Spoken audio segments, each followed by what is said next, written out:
అందరికీ నమస్తే. నేను గరిడేపల్లి సత్యనారాయణ. మనం పీల్చే గాలి మంచిదైతే మన ఆరోగ్యాలు బాగుంటాయి, ఎక్కువ కాలం జీవించడానికి ఆస్కారం ఉంటుంది. అందుకోసమే పర్యావరణాన్ని పరిరక్షించుకోవాలి, వాయు కాలుష్యాన్ని తగ్గించుకోవాలి, ఇండస్ట్రీస్ అవసరమైన మేరకే అది నడిపించాలి.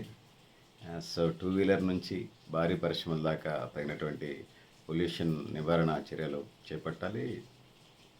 కొత్త టెక్నాలజీ, లేటెస్ట్ టెక్నాలజీ ఏదైతే ఉందో కనుక్కునేటువంటి వాళ్ళు ఎవరైతే ఉన్నారో పొల్యూషన్ లేనటువంటి టెక్నాలజీని భవిష్యత్తులో ఫామ్ చేస్తారని, అన్ని రంగాలకు సంబంధించి పర్యావరణాన్ని దెబ్బతినటువంటి, ఆరోగ్యాన్ని దెబ్బతినటువంటి, మనిషి ఆరోగ్యానికి సంబంధించి పర్యావరణాన్ని దెబ్బతినటువంటి అటు వ్యవసాయ రంగంలో కానీ ఇటు పారిశ్రామిక రంగంలో కానీ వేయటం వల్ల భవిష్యత్ తరాలు బాగుంటే, మంచి ఆరోగ్యంగా ఉంటే ఎక్కువ కాలం జీవించగలుగుతారు.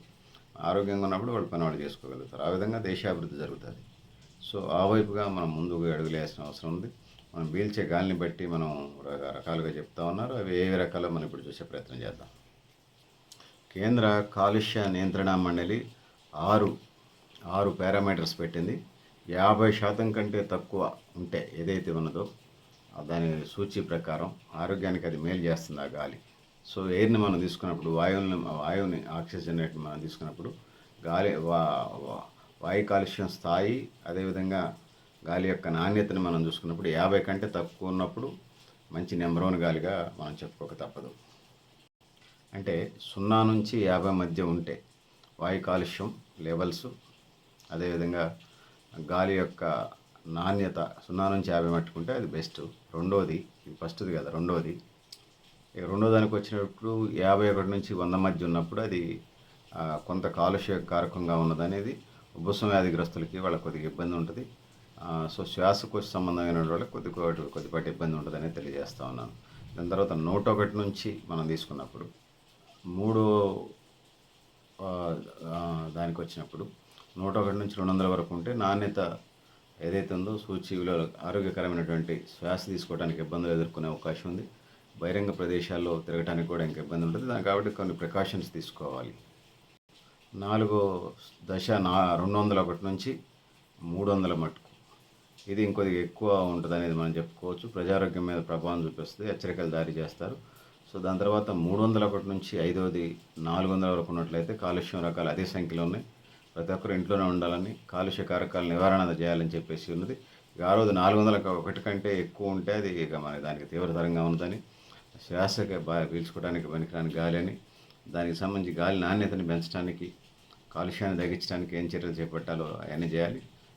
సో గాలి నాణ్యతతో పాటు ఒక ప్రదేశం యొక్క ఉష్ణోగ్రత, గాలిలో తేమ, వాతావరణ పరిస్థితులు, గాలి వేగం, వాతావరణ పీడనం, వర్షం పడే అవకాశాలు ఇవన్నీ ఉంటాయి. కాబట్టి వీటన్నింటినీ పరిగణనలోకి తీసుకోవాల్సిన అవసరం ఉన్నది. సో అందుకోసం 6, ఒకటేమో 50, 0 నుంచి 50, రెండోదేమో 51 నుంచి 100, మూడోదేమో 101 నుంచి 200, నాలుగోది 201 నుంచి 300, 5వది 301 నుంచి 400, 6వది 401 పైన. సో ఇది తీవ్రమైనదిగా మనం భావించక తప్పదు. సో సోదరులారా, సోదరిమణులారా, సో వాహనాల నుండి వెలువడే ఉద్గారాల్లో మసి, ధూళి ఇవన్నీ ఉంటుంటాయి. దుమ్ము, థర్మల్ పవర్ స్టేషన్ నుండి విడుదలయ్యే హానికర సల్ఫర్ డైఆక్సైడ్, హైడ్రోజన్ డైఆక్సైడ్ వంటి రసాయన పదార్థాల కారణంగా పార్టికులేటెడ్ మ్యాటర్ PM ఏర్పడుతుంది. ఈ ఎలక్ట్రాన్ మైక్రోస్కోప్ వంటి అధునాతన పరికరాలు ఉపయోగిస్తే తప్ప PM 2.5 ఏదైతే ఉందో కణాలు కంటికి కనపడవు.